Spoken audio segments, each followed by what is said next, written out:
दोस्तों, आप सभी को सावन माह के चौथे सोमवार की हार्दिक शुभकामनाएं। आज हम सावन के सोमवार व्रत की कथा का आपको अवलोकन कराने वाले हैं। जो भी इंसान इस कथा को पूरा ध्यान से सुनता है, भगवान शिव और माता पार्वती उसके समस्त कष्टों को हर लेते हैं और उसे एक खुशहाल जीवन जीने का आशीर्वाद प्रदान करते हैं।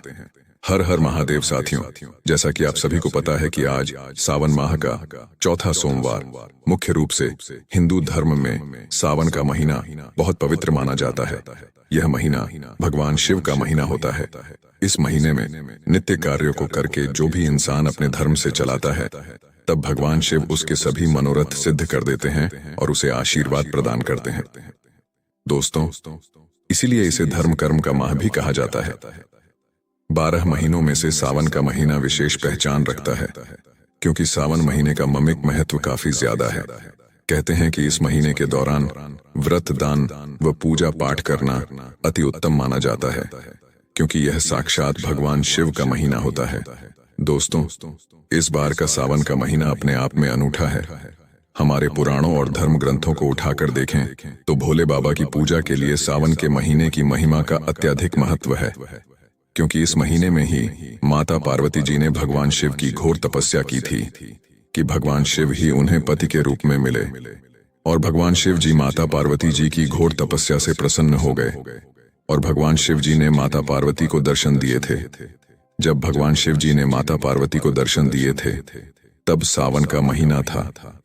तब से भक्तों का विश्वास है कि भगवान शिव जी की सावन के महीने में जो भी तपस्या और पूजा पाठ करता है, तो उससे शिव जी जल्द प्रसन्न होते हैं, और जो भी इंसान सावन में व्रत को करता है, भगवान शिव उसके जीवन को सफल बनाते हैं। दोस्तों, आइए अब मैं आप सभी को सावन माह की अद्भुत कथा का आप सभी को अवलोकन करवाता हूँ। यह कथा एक लड़की और उसके भ्राता की है। मैं आप सभी को एक भ्राता, छोटी बहन की बहुत ही दुख भरी कहानी सुनाने जा रहा हूँ। इस कहानी को सुनने मात्र से शिव की कृपा आप पर और आपके परिवार पर हमेशा बनी रहेगी। अगर आपको यह कहानी पसंद आए तो कमेंट बॉक्स में ओम नमः शिवाय जरूर लिखिए। चलिए कहानी का श्रवण करते हैं। एक समय की बात है, किसी नगर में एक गायें चराने वाला अपने बीवी बच्चों के साथ रहता था। वह अपने इस छोटे से परिवार से बहुत खुश था। उस ग्वाले को भगवान की कृपा से एक बेटा और एक पुत्री थी। वह गाय चराने वाला था, तो इसकी वजह से उसके पास बहुत सारे गाय और बछड़े थे। वह गायें चराने वाला गायों को चराने के लिए जंगल में जाता था और गायों का दूध, दही, घी बेचकर ही अपने परिवार का पालन पोषण किया करता था। जितना भी वह गायें चराने वाला कमाता था, उसकी पत्नी उतने में संतुष्ट ही थी और अपने बच्चों का पालन पोषण कर रही थी। परंतु अचानक से ही एक दिन उनके ऊपर गाज गिरी और कारणवश एक दिन उस ग्वाले पत्नी बहुत बीमार पड़ गई। वह बीमारी उस ग्वाले की पत्नी पर ऐसे हावी हुई कि अचानक ही उसकी पत्नी की मृत्यु हो गई। अब ग्वाले के ऊपर ही अपने दोनों बच्चों की जिम्मेदारी आ गई। कहते हैं कि अगर पिता मर जाए तो माँ अपने बच्चों को सही तरीके से पाल लेती है, लेकिन एक पिता ऐसा नहीं कर पाता है। उसी वजह से ही उस ग्वाले को भी बहुत परेशानी हो रही थी। वह गाय चराने के लिए जंगल में जाता था तो अपने बच्चों के लिए भोजन तैयार नहीं कर पाता था। बच्चे अभी छोटे थे। पुत्री 12 साल की थी और बेटा 8 साल का था। कुछ समय ऐसे ही बीत गया। फिर ग्वाले ने बच्चों के पालन पोषण के लिए दूसरी शादी कर ली। गाय की दूसरी पत्नी भी घर आ गई, परंतु वह कुलनी थी। वह ग्वाले के बच्चों को बिल्कुल भी पसंद नहीं करती थी और वह उस ग्वाले के साथ प्यार का दिखावा करती थी, जिससे वह गायें चराने वाला उस औरत के प्यार के जाल में फंस गया था। अब वह गायें चराने वाला अपनी दूसरी पत्नी के साथ खुश रहने लगा था। अब गायें चराने वाला अपनी दूसरी पत्नी की ही सारी बात मानता था। धीरे धीरे समय बीतता गया। बच्चे और बड़े हो जाते हैं। वह लड़का 14 साल का हो जाता है। उसकी दूसरी माँ लड़के को बिल्कुल भी पसंद नहीं करती थी। एक बार वह अपने पति से कहती है कि आप क्यों गाय बछड़ों को चराने जाते हो? अब यह लड़का बड़ा हो गया है, अब से गाय बछड़े चराने यह लड़का जाएगा। अब वह लड़का जब अपनी सौतेली माँ के मुंह से यह बात सुनता है, तो वह बेचारा लड़का रोज सुबह जंगल में गाय बछड़े चराने के लिए जाने लगता है और शाम को वापस आ जाता है। अब इधर वह लड़की भी बड़ी हो गई थी। वह घर का सारा काम करती है, घर का खाना बनाती है और अपने भ्राता को अपने हाथों से खाना खिलाती है। वह लड़की भगवान शिव की बहुत बड़ी भक्त थी। वह भगवान शिव का रोज पूजा पाठ किया करती थी। वह दोनों भ्राता छोटी बहन एक दूसरे को बहुत प्यार करते थे और दोनों आपस में बातें करते थे। अब वह भ्राता अपनी छोटी बहन से बोला कि छोटी बहन, पता नहीं हमारे पिताजी को क्या हो गया है। वह अब हम पर बिल्कुल भी ध्यान नहीं देते हैं। जब से हमारी माँ की मृत्यु हुई है तब से हमारे दिन कितने कष्ट भरे दिन आ गए हैं। तब उस लड़के की बड़ी छोटी बहन अपने भ्राता को समझाती हुई कहती है कि तुम बिल्कुल भी चिंता मत करो, तुम्हारी बड़ी छोटी बहन है ना, तुम्हारे साथ जो कुछ भी होगा आगे देख लिया जाएगा।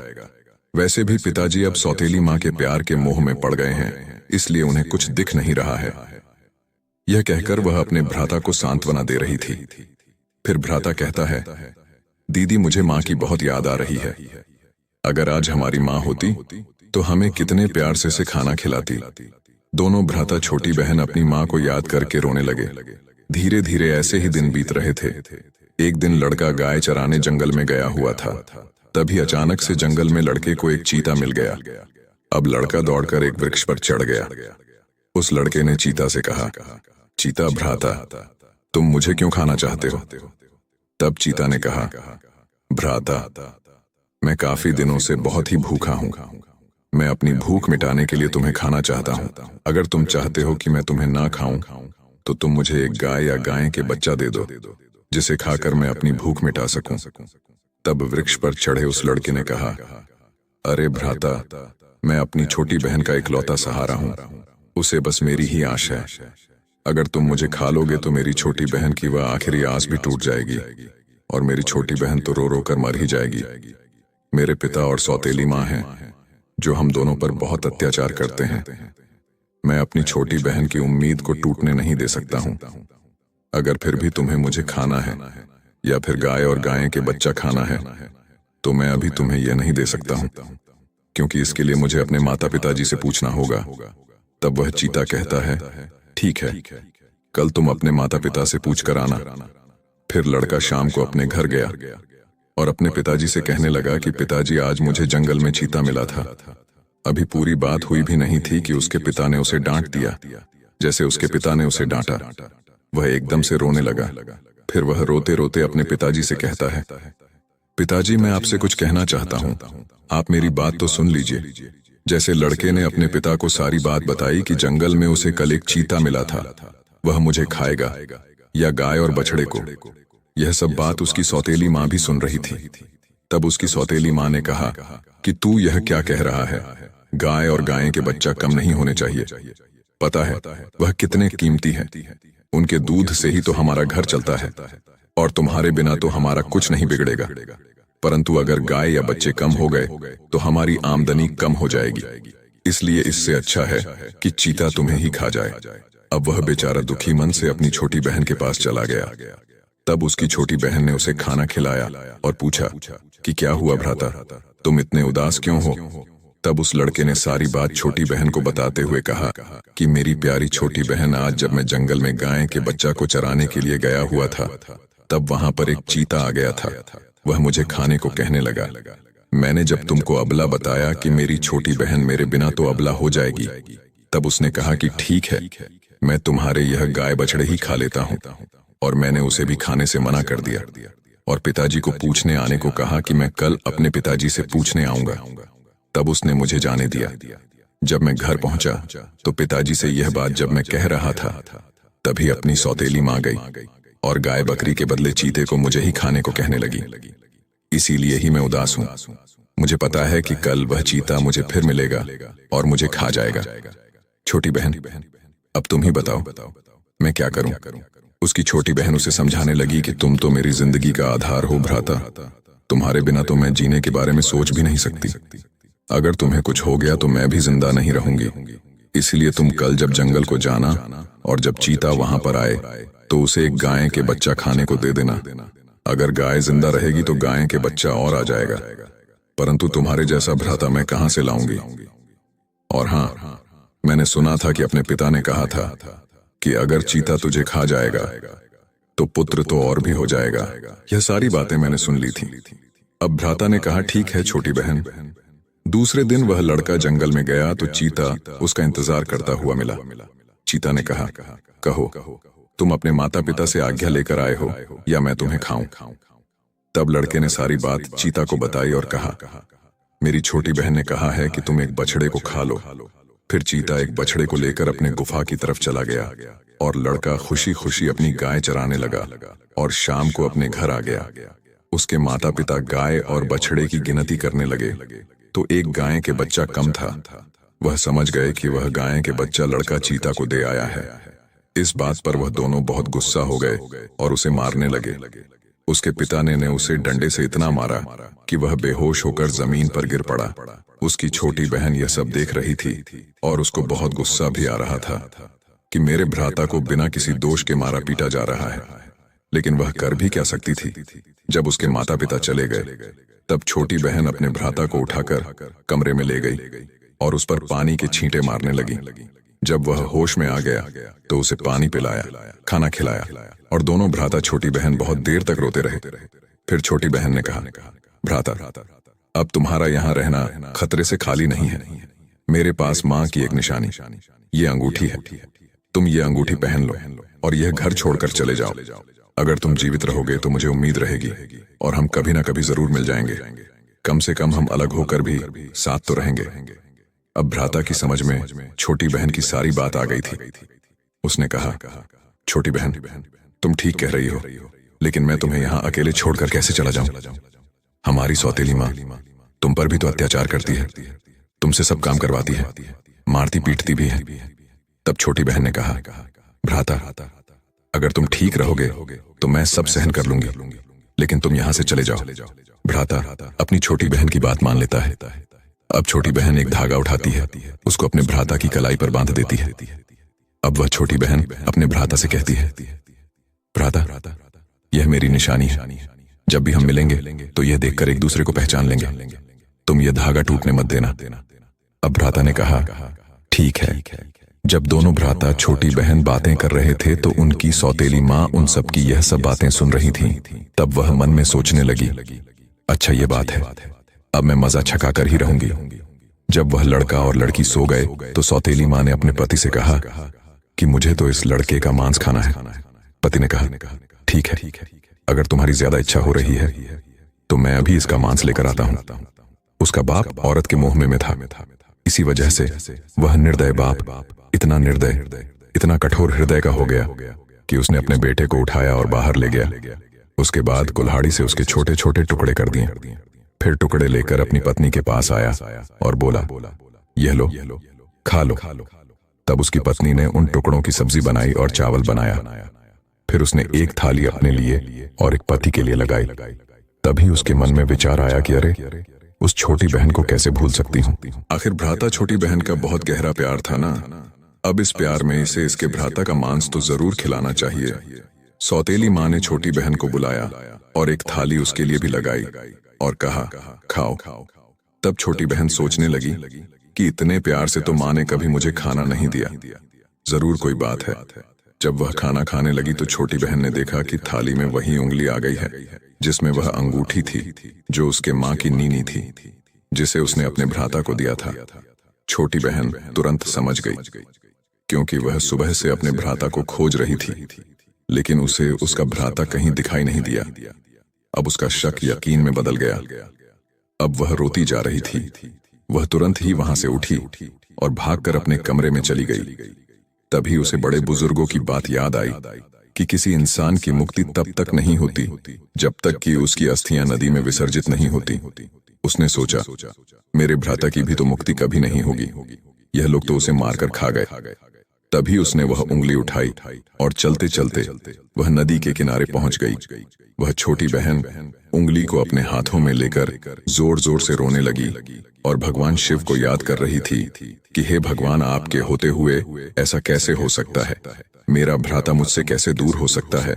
मेरे साथ ऐसा नहीं होना चाहिए था। क्योंकि वह लड़की बहुत धार्मिक थी। वह रोज भगवान शिव की पूजा किया करती थी, सोमवार का व्रत रखती थी और हमेशा भगवान से यही प्रार्थना करती थी कि हे भगवान, मेरे भ्राता की रक्षा करना। उस दिन भी वह रोते रोते कह रही थी कि हे शिव, मेरा इस संसार में कोई नहीं है। एक भ्राता था, उसे भी तुमने ले लिया। माँ को तो पहले ही छीन लिया था। अब मैं किसके लिए जीवित रहूंगी? मैं अब अकेले कैसे रहूंगी? अब मैं भी इस नदी में कूदकर अपनी जान दे दूंगी। फिर उसने वह उंगली नदी में डाली और भगवान शिव से प्रार्थना करने लगी कि हे भोले शिव, मेरे भ्राता को मुक्ति देना। वह जहां कहीं भी है उसकी आत्मा को शांति मिले। जैसे ही वह नदी में कूदने वाली होती है तो उसने देखा कि जो उंगली उसने नदी में डाली है वह कबूतर बनकर उड़ गया और नदी के पास एक वृक्ष था, वह उस पर जाकर बैठ गया। फिर कबूतर ने कहा, छोटी बहन तू क्यों दुखी होती है? मैं तेरा भ्राता हूं। छोटी बहन, तुमने यह बहुत अच्छा किया जो तुमने यह उंगली नदी में डाल दी। इससे मेरी मुक्ति हो गई और मुझे कबूतर का जन्म मिल गया। छोटी बहन, तुम चिंता मत करो, मैं कबूतर बनकर भी तुम्हारी हर तरह से मदद करूंगा। हम दोनों आपस में बहुत सारी बातें किया करेंगे। यह देखकर छोटी बहन बहुत खुश हुई कि चलो, मेरा भ्राता मेरे साथ तो है, किसी भी रूप में सही। फिर छोटी बहन घर वापस आ गई। सौतेली माँ उससे सारा काम करवाती और बहुत खुश होती। वह मन ही मन सोचती कि चलो, अब इसका कोई भ्राता नहीं है, इसके भ्राता से तो पीछा छूटा। लेकिन वह लड़की जल्दी से अपना काम पूरा करती और बगीचे में जा आती। वहां उसका भ्राता उसका इंतजार करता रहता था। दोनों भ्राता छोटी बहन खूब बातें करते। वह अपनी छोटी बहन को अच्छे अच्छे फल खिलाता था। सावन का महीना चल रहा था। लड़की सावन के महीने में पूजा पाठ करती थी। सावन सोमवार का व्रत रखती थी और पूजा पाठ करने के बहाने ही वह बगीचे में जाती थी। भ्राता ने छोटी बहन से कहा, छोटी बहन, तुम चिंता मत करना। यदि माँ पिताजी तुम्हें यहाँ ना आने दे तो मैं घर के बाहर किसी डाल पर तुम्हें बैठा दिखाई दूंगा। छोटी बहन बहुत खुश थी। वह मन से बहुत खुश रहने लगी। एक दिन उस छोटी बहन ने अपने भ्राता से कहा, भैया, बहुत ही जल्द रक्षाबंधन का त्योहार आने वाला है, तो आपको राखी भी बांध दूंगी। अब उस भ्राता ने सोचा, मुझे अपनी छोटी बहन के लिए कुछ ना कुछ तो करना ही चाहिए। एक तो यह मेरे निर्दय माता पिता के साथ रहती है, तो जो उन्होंने मेरे साथ किया कहीं मेरी छोटी बहन के साथ ना कर दे। भ्राता ने मन में विचार किया कि मुझे उनसे बदला लेना होगा। फिर उसने भोलेनाथ से प्रार्थना की कि हे भोलेनाथ, मेरी छोटी बहन की रक्षा करना। तभी वह कबूतर एक लोहार के पास पहुंच गया। जब वह कबूतर लोहार के पास गया तब उस लोहार से कबूतर ने कहा, पिता ने मारा, माँ ने मरवाया, छोटी बहन सरासर रोई थी, मैं हरियल कबूतर बन उड़ाया। अब उस लोहार को उस कबूतर की बात कुछ समझ में नहीं आई। फिर वह लोहार कहने लगा, तुम क्या कह रहे हो? मेरे तो कुछ भी समझ में नहीं आया। फिर उसने वही दोहराई, पिता ने मारा, माँ ने मरवाया, छोटी बहन सरासर रोई थी, मैं हरियल कबूतर बन उड़ाया। कबूतर को बोलता हुआ देखकर उस लोहार को उसकी बातें सुनने का मन हुआ। वह कहने लगा, हे कबूतर, तुम मुझे खुलकर बताओ, तुम क्या कहना चाहते हो? तब कबूतर ने सारी बात लोहार को बताई। लोहार कबूतर की बात सुनकर कहता है, हे स्वान, तुम्हारी तो जिंदगी बहुत ही दुख भरी है। यह सुनकर मुझे रोना आ रहा है। तुम बताओ, तुम मुझसे क्या चाहते हो? अगर तुम चाहो तो मैं तुम्हारे लिए अपनी जान भी दे सकता हूं। तब कबूतर ने कहा, मुझे कुछ नहीं चाहिए, बस तुम मेरे लिए एक ऐसी कटार बना दो जो तलवार से भी तेज हो। लोहार ने कहा, ठीक है भ्राता। फिर उस लोहार ने कबूतर के लिए कटार बनाई। जब वह कटार बन गई तो कबूतर ने कहा, इस कटार को मेरे पंखों में छुपा दो। लोहार ने कटार को कबूतर के पंखों में छुपा दी। वह कबूतर वापस वृक्ष पर आ गया। उसने अपनी छोटी बहन को कुछ नहीं बताया।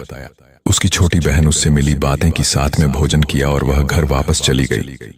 अगले दिन वह कबूतर एक सोनार के पास गया और कबूतर ने सोनार से भी वही बातें कही। बाप ने मारा, माँ ने मरवाया, छोटी बहन सरासर रोई थी, हरियल कबूतर बन उड़ाया। सोनार ने कहा, तुम क्या कह रहे? मुझे कुछ समझ में नहीं आ रहा है। वह फिर से वही कहने लगा। सोनार को भी उसकी बातें जानने की इच्छा हुई कि यह क्या कहना चाहता है। सोनार ने कबूतर से कहा कि तुम मुझे सीधे सीधे बताओ, तुम क्या कहना चाहते हो? कबूतर ने सोनार को भी अपनी सारी बात बता दी। सोनार भी कबूतर की बात सुनकर बहुत दुखी हुआ। सोनार को उससे बहुत हमदर्दी हो जाती है और सोनार भी उसकी बातें सुनकर रोने लगता है। फिर सोनार कहता है, बताओ, मैं तुम्हारी क्या मदद कर सकता हूँ? तब कबूतर ने कहा कि भ्राता, रक्षाबंधन आने वाला है, मैं अपनी छोटी बहन को सोने के कुछ गहने देना चाहता हूँ, तो तुम मेरी छोटी बहन के लिए गहने बना दो। कबूतर की बात सुनकर सोनार ने कहा, बस इतनी सी बात बताओ, क्या क्या बनाना है। फिर सोनार ने उसकी छोटी बहन के लिए कुछ गहने बना दिए। फिर क्या था, कबूतर ने उसे बहुत धन्यवाद दिया और कहा, भ्राता तुम ये गहने मेरी गर्दन में डाल दो। फिर सोनार ने वह गहने उसकी गर्दन में डाल दिए। फिर कबूतर उड़कर उसी वृक्ष पर आ गया जिस वृक्ष पर वह रहता था, और उस वृक्ष के कोटर में वह गहने रख दिए। धीरे धीरे समय बीतता गया।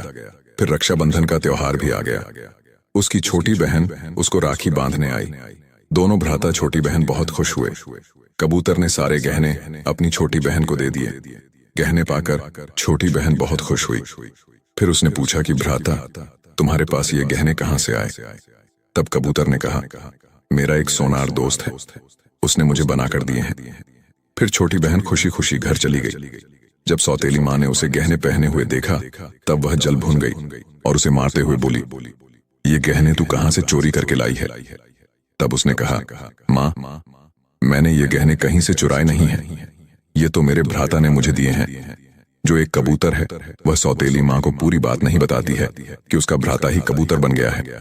उसने कहा, एक कबूतर है, वह मुझसे बातें करता है और मैंने उसे अपना भ्राता बना लिया है, उसी ने मुझे यह गहने दिए हैं। तब सौतेली माँ सोचने लगती है कि ऐसा कौन सा कबूतर है जो इसका भ्राता बन गया है। जैसे तैसे तो एक भ्राता से मैंने पीछा छुड़ाया है, अब यह दूसरा भ्राता कहां से आ गया। फिर दूसरे दिन उसकी माँ उस कबूतर को ढूंढने जंगल में जाती है। तभी उसे वही कबूतर दिखाई पड़ता है। वह कबूतर को पकड़ने की कोशिश करती है, लेकिन कबूतर उसके हाथ में नहीं आता है। जब वह सौतेली माँ थक हार कर वहां बैठ जाती है, तब कुछ देर बाद फिर कबूतर को पकड़ने की कोशिश करने लगती है, लेकिन कबूतर उसकी पकड़ में नहीं आता है। वह सोचती है कि कैसे भी करके मैं इसे पकड़ लूं और मार दूं। इसे ज्यादा भ्राता बनने का शौक है। वह सुबह से शाम तक कबूतर को पकड़ने की कोशिश करती रही, लेकिन वह उस कबूतर को नहीं पकड़ पाती है। फिर वह हार कर घर आती है तो उसका सारा गुस्सा उस लड़की पर निकलता है। वह उसके सारे गहने भी छीन लेती है। अगले दिन वह छोटी बहन अपने भ्राता उस कबूतर से मिलने जाती है तो कबूतर कहता है, छोटी बहन जो गहने मैंने तुम्हें दिए थे वह कहाँ हैं? तब छोटी बहन कहती है, भैया वह गहने तो माँ ने छीन लिया है और मुझे बहुत मारा पीटा भी। अपनी छोटी बहन की यह बात सुनकर उस कबूतर को बहुत गुस्सा आता है और वह कहता है, बस अब इनके पाप का घड़ा भर चुका है, अब इनको सजा मिलनी ही चाहिए। फिर वह कबूतर उस घर के बाहर एक वृक्ष की डाल पर बैठ जाता है और इंतजार करता है कि उसके माता पिता कब बाहर निकले। वह लड़की बाहर कुछ काम कर रही थी तो उसकी माँ किसी बात पर उसे डांट रही थी और उसे मार भी रही थी। तभी उसका पिता भी बाहर आ जाता है और लड़की को मारने लगता है। यह सब वह कबूतर वृक्ष पर बैठकर देख रहा था। उससे यह सब देखा नहीं गया और वह अपने सौतेली माँ और बाप पर झपट पड़ा। उसके पंखों में जो कटार थी उसने उन दोनों की आंखों में घुसा दी। अब वह दोनों अंधे हो गए और तड़पने लगे। फिर उसने अपनी चोंच से कटार उठा ली और उन पर वार कर दिया। फिर दोनों जमीन पर गिर पड़े। अब उस कबूतर ने कहा, तुम दोनों ने बहुत पाप किया है, मैं तुम दोनों को नहीं छोड़ सकता। तब वह दोनों कहते हैं कि तुम्हारा हमसे कौन सा बैर है, हमने तुम्हारा क्या बिगाड़ा है। तब कबूतर ने कहा, तुमने तो मुझे मारकर खा लिया और पूछ रही हो कि तुम्हारा मुझसे क्या बैर है। फिर वह दोनों तड़प तड़प कर मर जाते हैं। तब कबूतर अपनी छोटी बहन से कहता है कि चलो छोटी बहन, अब हम यहाँ नहीं रहेंगे। अगर यहाँ रहेंगे तो हमें अपने दुख याद आएंगे, हम उनको कभी भूल नहीं पाएंगे और दुखी रहेंगे। तो उसकी छोटी बहन कहती है, हाँ भैया, अब हम यहाँ नहीं रहेंगे, अब हम किसी ऐसी जगह रहेंगे जहाँ कोई हम दोनों को अलग ना कर सके। फिर वह वहां से चले जाते हैं। चलते चलते एक मंदिर में पहुंच जाते हैं जो शिव जी का होता है। कबूतर कहता है, छोटी बहन, इससे अच्छी जगह हमें कोई और नहीं मिल सकती। अब दोनों भ्राता छोटी बहन उस मंदिर में रहने लगते हैं। छोटी बहन तो पहले से ही शिव जी का पूजा पाठ करती थी, सोमवार का व्रत रखती थी। अब कबूतर भी पूजा पाठ करता है। पास में ही एक सरोवर था, उससे अपने पंख गीले करके लाता है और शिवलिंग पर जल चढ़ाता है। लड़की भी भगवान शिव और माँ पार्वती की पूजा करती है। ऐसे ही दिन बीत रहे थे।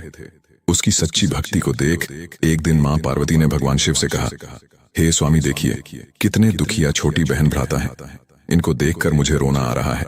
ये कितने तन मन से आपकी सेवा करते हैं, आपको इनका दुख दूर करना चाहिए।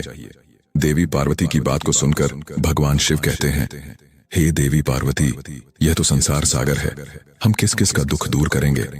लेकिन पार्वती मां हट करने लगी और कहने लगी, नहीं स्वामी, आपको इन दोनों का दुख दूर करना ही होगा। तब भगवान शिव देवी पार्वती के हट के आगे मान जाते हैं।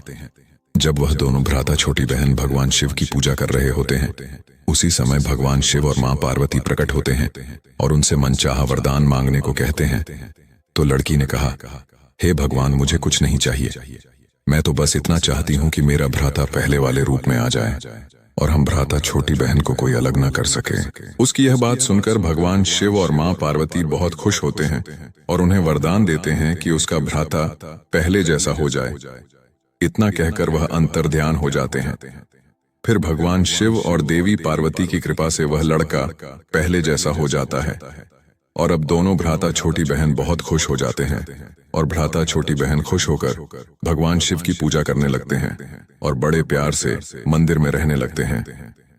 दोस्तों, अब चलो मैं आप सभी को सावन माह के व्रत की एक और कथा सुनाता हूँ। दोस्तों, एक समय की बात है, दीनपुर नामक एक गांव में एक धनी व्यापारी रहता था। वह व्यापारी अपनी जुबान का पक्का था, इसी वजह से दूर दूर तक उसका व्यापार फैला हुआ था। नगर में उस व्यापारी का सभी लोग मान सम्मान करते थे, परंतु कहते हैं ना कि भगवान किसी भी इंसान को चाहे जितना भी, परंतु वह अपनी आंतरिक कमजोरियों से परेशान ही रहता है। इसी तरह उस सुनार का भी यही हाल था। उस सुनार के पास सब कुछ था, परंतु इतना सब कुछ होने के बावजूद भी वह सुनार अंतर्मन से बहुत दुखी था, क्योंकि उस व्यापारी को कोई पुत्र नहीं था। इसी बात से वह बहुत परेशान रहता था कि उसको कोई पुत्र नहीं है। अगर ऐसा ही रहा तो मेरे कुल का तो विनाश हो जाएगा। उस व्यापारी को दिन रात बस चिंता सताती रहती थी। वह सोचता था कि उसकी मृत्यु के बाद उसके इतने बड़े व्यापार और धन संपत्ति को कौन संभालेगा। अपनी इसी चिंता को मन में धारण कर वह व्यापारी पुत्र पाने की इच्छा से वह प्रत्येक 100 बार भगवान शिव की व्रत पूजा किया करता था। वह सायंकाल को व्यापारी भगवान शिव जी के मंदिर में जाकर भगवान शिव के शिवलिंग के सामने घी का दीपक जलाया करता था। उस व्यापारी की भक्ति देखकर एक दिन माता पार्वती जी ने भगवान शिव से कहा, हे प्राणनाथ, यह व्यापारी आपका सच्चा भक्त है। कितने दिनों से यह सोमवार का व्रत और पूजा नियमित रूप से कर रहा है। हे भगवान, आप इस व्यापारी की पुकार क्यों नहीं सुन पा रहे हैं? कृपया आप इनकी समस्त मनोकामनाओं को अवश्य पूर्ण करें। भगवान शिव जी ने मुस्कुराते हुए माता पार्वती से कहा, हे देवी पार्वती, इस संसार में सबको उसके कर्मों के अनुसार ही फल की प्राप्ति होती है, क्योंकि जो भी प्राणी जैसा कर्म करता है उन्हें वैसा ही फल प्राप्त होता है।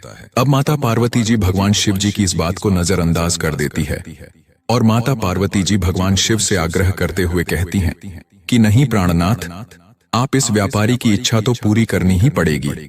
यह आपका अनन्य भक्त है और यह प्रत्येक सोमवार आपका विधिवत व्रत रखता है और आपकी पूजा अर्चना करता है और पूजा अर्चना के बाद आपको भोग लगाकर एक समय भोजन ग्रहण करता है।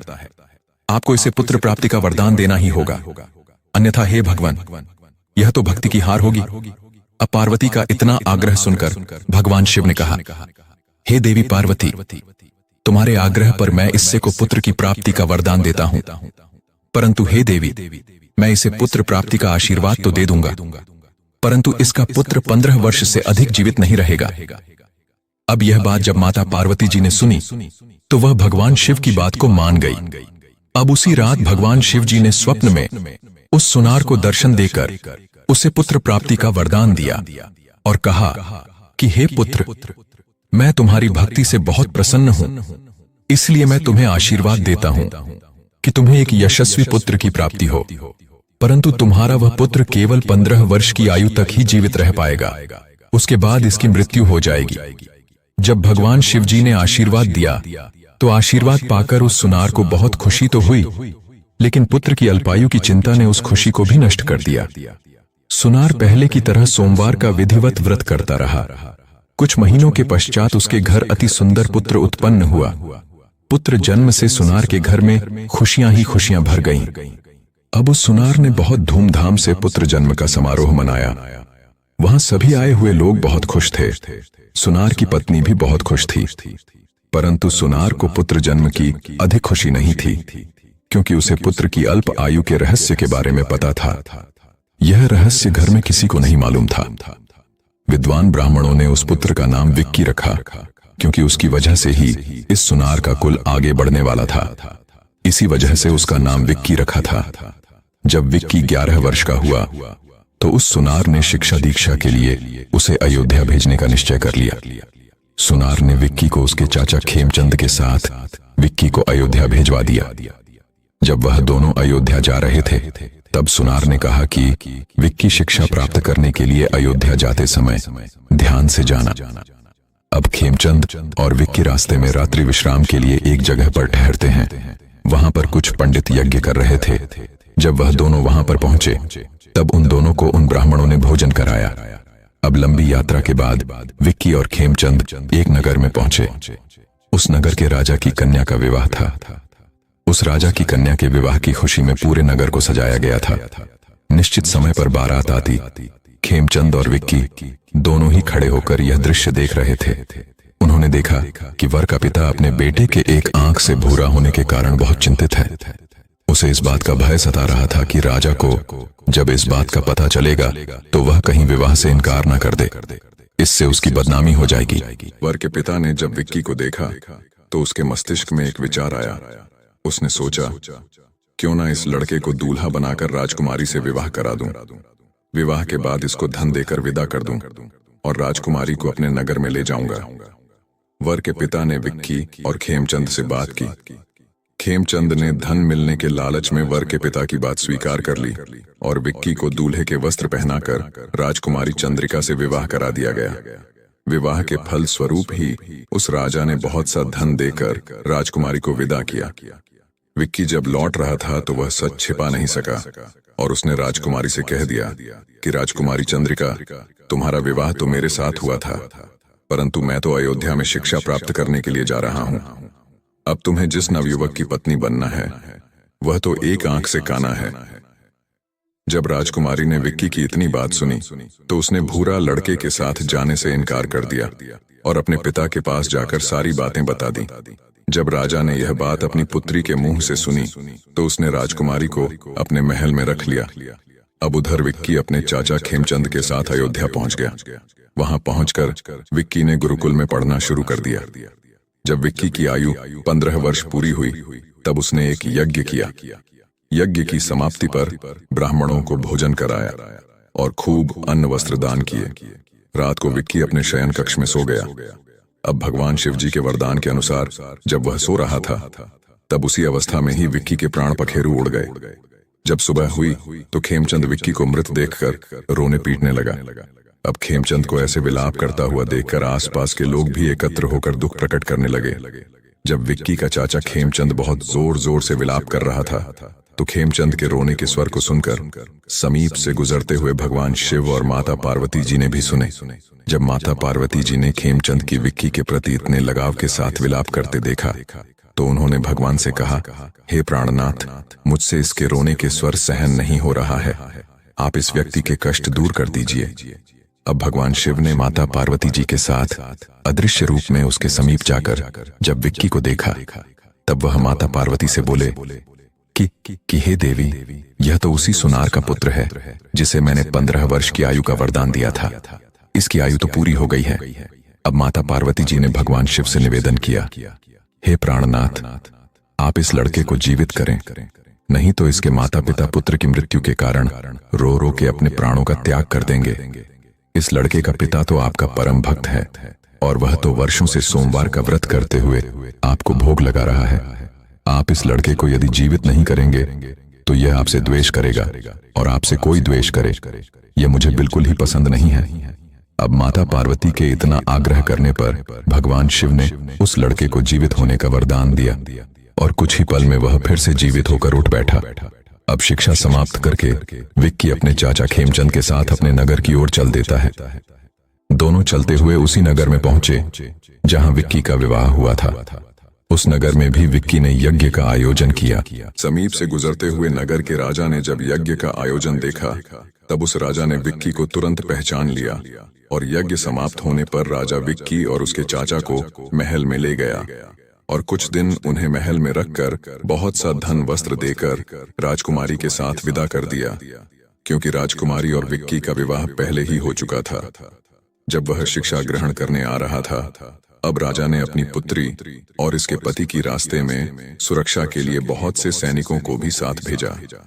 खेमचंद ने नगर में पहुंचते ही एक दूत को घर भेजकर अपने आगमन की सूचना भेजी। अपने बेटे विक्की के जीवित वापस लौटने की सूचना पाकर वह सुनार बहुत प्रसन्न हुआ। व्यापारी ने अपनी पत्नी के साथ स्वयं को एक कमरे में बंद कर रखा था, क्योंकि उन्हें उनके पुत्र के मरने की खबर मिली थी। इस वजह से वह भूखे प्यासे रहकर अपने बेटे की प्रतीक्षा कर रहे थे। उन्होंने प्रतिज्ञा कर रखी थी कि यदि उन्हें उनका पुत्र जीवित अवस्था में नहीं मिला तो वह दोनों भी अपने प्राण त्याग देंगे। अब वह दूत उस सुनार के पास उनके आने का समाचार लेकर उस सुनार पास पहुंचा तो वह दोनों बहुत खुश हुए। अब वह सुनार अपनी पत्नी और दोस्तों के साथ नगर के द्वार पर पहुंचा। उसने अपने बेटे को विवाहित देखा कि वह अपनी पत्नी के साथ आया हुआ है, तो पुत्र वधू राजकुमारी चंद्रिका को देखकर उसकी खुशी का ठिकाना ही नहीं रहा। उसी रात भगवान शिव ने सुनार के स्वप्न में आकर कहा, हे पुत्र, मैंने तुम्हारे सोमवार के व्रत करने और व्रत कथा सुनने से प्रसन्न होकर तुम्हारे पुत्र को लंबी आयु प्रदान की है। अब वह सुनार बहुत प्रसन्न हुआ। सोमवार का व्रत करने से उस सुनार के घर में खुशियां लौट आईं।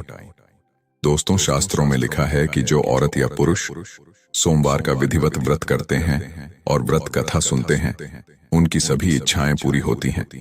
हर हर महादेव, जय माता पार्वती। दोस्तों, आपको हमारे द्वारा सुनाई गई सावन व्रत की कथा कैसी लगी हमें कमेंट करके अवश्य बताना। तो आज की अगली अपनी सावन की एक और कथा शुरू करते हैं। दोस्तों, कहते हैं कि सावन में अगर भोलेनाथ की कथा का सिमरन करता है, उसकी सारी समस्या खत्म हो जाती है। तो ज्यादा समय न लेते हुए इस कथा का वर्णन करते हैं। नमस्कार मित्रों, आज हम आपको इस कहानी में एक कथा के माध्यम से बताएंगे कि नाग पंचमी क्यों मनाई जाती है। मित्रों, विशेष रूप से श्रावण मास के शुक्ल पक्ष की पंचमी तिथि को हम नाग पंचमी का त्योहार मनाते हैं। सनातन हिंदू धर्म में नागों को बहुत ही ऊंचा स्थान दिया गया है। महादेव गले में वासुकी नाग को धारण करते हैं और भगवान विष्णु शेष नाग पर विराजमान है। और कहा जाता है कि नाग देवता की मदद से ही समुद्र मंथन सफल हो पाया था। इसी कारण से हिंदुओं में नागों की पूजा की जाती है, उन्हें प्रसाद चढ़ाया जाता है और उन्हें अत्यंत शुभ माना जाता है। नागों के देवता भगवान शिव को माना जाता है, इसीलिए शिव जी के साथ ही उनके नाग पर भी जल और फूल चढ़ाए जाते हैं। माना जाता है कि इससे सर्प दोष से मुक्ति मिलती है। मित्रों, आज हम आप सभी को नाग पंचमी की कथा सुनाने जा रहे हैं, जो गरुड़ पुराण में बताई गई है। मित्रों, एक समय की बात है, एक गांव में एक स्त्री रहा करती थी और वह दूध बेचा करती थी। उसकी एक पुत्री थी जो बहुत ही संस्कारी और सरल स्वभाव की थी। उस औरत का नियम था कि वह दूध को गर्म करके और उसे ठंडा करके अपने घर के आंगन में रखा करती थी और घंटी बजाती थी। कहते हैं कि उसके आसपास रहने वाले जितने भी सांप होते थे, वह दूध पीने के लिए उस स्त्री के आंगन में आते थे। उसने अपनी बेटी से कह रखा था, यह सारे सर्प ही तुम्हारे भाई हैं। अगर मैं ना रहूं तो तुम अपने भाइयों को याद कर लेना। कुछ समय बाद जब उसकी बेटी बड़ी हो जाती है और उसकी शादी एक बहुत बड़े खानदान में हो जाती है, जिस गांव में उसकी शादी होती है, उस गांव के मुखिया के साथ बेटे थे। उनके सबसे छोटे बेटे के साथ उसका विवाह हो जाता है। सातों भाइयों में वह सबसे छोटी थी। छोटी बहू सबसे ज्यादा संस्कारी थी। उसे बाकी की सारी बहुएं ताना मारती थीं कि तेरा तो इस दुनिया में कोई नहीं है। एक माँ थी, वह भी मर गई है। ऐसा सुनकर भी वह किसी से कुछ भी नहीं कहती थी। अब श्रावण का महीना चालू हुआ था। सारी बहुएं बहुत खुश थीं। उनके भाई उन्हें लेने के लिए आने वाले थे और वह पूरा महीना अपने मायके में आराम से व्यतीत करने वाली थी। अब उसके पास सबसे बड़ी बहू जाती है और छोटी बहू से कहती है, तुम्हारा तो कोई भाई नहीं है, अब तुम क्या करोगी? तुमको तो पूरा श्रावण यहीं बैठे रहना पड़ेगा। यह सुनकर छोटी बहू को बहुत दुख होता है। वह बहुत रोती है और रोते रोते एक पेड़ के पास जाकर बैठ जाती है। तभी पेड़ से शेषनाग बाहर आते हैं और उसे याद कराते हैं कि तुम्हारी माँ मुझे दूध पिलाती थी और तुम मेरी बहन की तरह हो। तुम चिंता मत करो, तुम मेरे साथ चलो। एक बहन अपने भाई के घर आए, यह उसका अधिकार होता है। शेषनाग मनुष्य का रूप धारण करके छोटी बहू को उसके ससुराल से अपने नागलोक ले जाते हैं। अब उस लड़की को नाग माता से भी उसको बहुत प्यार मिलता है। वहां पर बहुत से छोटे छोटे सर्प थे जिनको वह हर रोज ठंडा दूध पिलाया करती थी। एक दिन की बात है, छोटी बहू को पता नहीं था कि दूध अभी तक ठंडा नहीं हुआ है और उसने गलती से छोटे सर्प को दूध पीने के लिए बुला लिया। जैसे सर्पों ने अपना दूध पीना शुरू किया, उनका मुंह जल गया और वह सभी बहुत ही क्रोधित हो गए। वह छोटी बहू से बदला लेना चाहते थे, पर नाग माता के समझाने पर उन्होंने छोटी बहू को छोड़ दिया। शेषनाग फिर से उसे उसके ससुराल छोड़ने आए, इस वादे के साथ कि अगली बार वह फिर आएंगे। इधर छोटे छोटे सभी सर्प अब बड़े हो गए थे। अब वह छोटी बहू से बदला लेना चाहते थे। उन्होंने सोचा कि इस बार सावन में उसके घर जाएंगे और वह उसे दस लेंगे। श्रावण का महीना शुरू हो गया। छोटी बहू को पता था कि उसके भाई आने वाले हैं, इसलिए उसने एक दिन पहले ही अपने भाइयों के लिए ठंडा दूध, मीठी रोटी, यह सब कुछ बनाकर रख दिया। उसने अपने भाइयों के स्वागत के लिए घर के बाहर आंगन में रंगोली भी बनाई और जैसे वह सभी आए उन पर सुगंधित पुष्पों की वर्षा की, उन्हें कुमकुम का तिलक किया। फिर उन्हें ठंडा दूध, मीठी रोटी और फल खिलाया और अपनी गलती के लिए माफी मांगी। उसके बाद सभी सर्प भाइयों को विश्वास हो गया था कि उनका मुंह छोटी बहू से गलती से जल गया था, इसलिए सभी ने खुश होकर छोटी बहू को सुंदर मोतियों का हार दिया और वचन भी दिया कि जो भी तुम्हारी तरह प्रेम से हमें मीठा ठंडा दूध पिलाए, हम उसे सर्प दोष से मुक्त करेंगे। तब से श्रावण मास की शुक्ल पक्ष की पंचमी तिथि को नाग पंचमी का त्योहार मनाया जाता है, जिससे सारी औरतें नाग देवता को भाई मानकर उनके लिए ठंडा दूध, मीठी रोटी, फल फूल आदि से उनकी पूजा करती हैं। मित्रों, यह थी नाग पंचमी की एक बहुत ही महत्वपूर्ण कथा। मित्रों, चलो अब हम आप सभी को एक और कथा के माध्यम से बताते हैं कि अगर आपने भी कई बार सपनों में सांप देखा है और आपका जवाब हाँ है, तो आप इस कहानी को पूरा जरूर देखें। इस कहानी के माध्यम से हम आपको बताएंगे कि सपनों में सांपों के दिखाई देने का क्या अर्थ होता है। क्योंकि मित्रों, प्राचीन पुराणों में सपनों में सांप दिखने के अर्थ के बारे में विस्तार से बताया गया है। इन सपनों का हमारे जीवन से कोई ना कोई नाता होता है। प्राचीन काल से ही नागों को पूजनीय माना गया है और जब यह नाग हम हमारे सपनों में आते हैं तो हमें हमारे भविष्य से जुड़े संकेत देते हैं। कुछ संकेत तो इतने महत्वपूर्ण होते हैं कि उन्हें हमें कभी दुर्लक्ष्य नहीं करना चाहिए। इसलिए मित्रों, आप सभी को इस कहानी को पूरा अंत तक अवश्य देखना चाहिए, क्योंकि आधा अधूरा ज्ञान बड़ा ही खतरनाक होता है। दोस्तों, तो चलिए जानते हैं भगवान शिव ने माता पार्वती को नागों के सपनों से जुड़े कौन से रहस्य बताए हैं। मित्रों, एक समय की बात है, भगवान शिव और माता पार्वती जी कैलाश पर्वत की ऊंची चोटियों पर एक साथ बैठे हुए थे। हिमालय की शीतल हवा और बर्फ से ढकी चोटियों के बीच माता पार्वती जी ने भगवान भोलेनाथ से पूछा, हे स्वामी, मुझे बताइए कि सपनों का क्या अर्थ होता है और क्या उनके पीछे कोई गॉड संदेश छुपा होता है। मनुष्य जो सपने देखते हैं, उन सपनों का क्या अर्थ होता है। कृपया आप मुझे सपनों के रहस्य के बारे में बताइए। तब भगवान शिव ने मुस्कुराते हुए माता पार्वती की ओर देखा और उनसे कहा कि हे देवी, सपने हमारे अवचेतन मन की अभिव्यक्ति होते हैं। वे हमारे जीवन की घटनाओं, भावनाओं और आकांक्षाओं का प्रतिबिंब होते हैं। हर सपना कुछ ना कुछ अर्थ रखता है और हमें आने वाली घटनाओं की पूर्व सूचना देता है। अब देवी पार्वती जी ने फिर से भगवान भोलेनाथ से पूछा, हे स्वामी, अगर किसी को सपने में सांप दिखाई दे तो उसका क्या अर्थ होता है। मनुष्यों को सपने में सांप क्यों दिखाई देते हैं? क्या सपने में सांप देखने से मनुष्य को कोई संकेत मिलते हैं? अगर ऐसा कुछ है तो कृपया मुझे विस्तार से बताइए।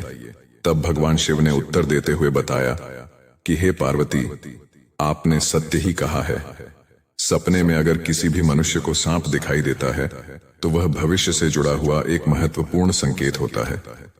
इस विषय को समझाने से पहले मैं तुम्हें एक प्राचीन कथा सुनाता हूं। यह कथा एक राजा और एक साधु की है।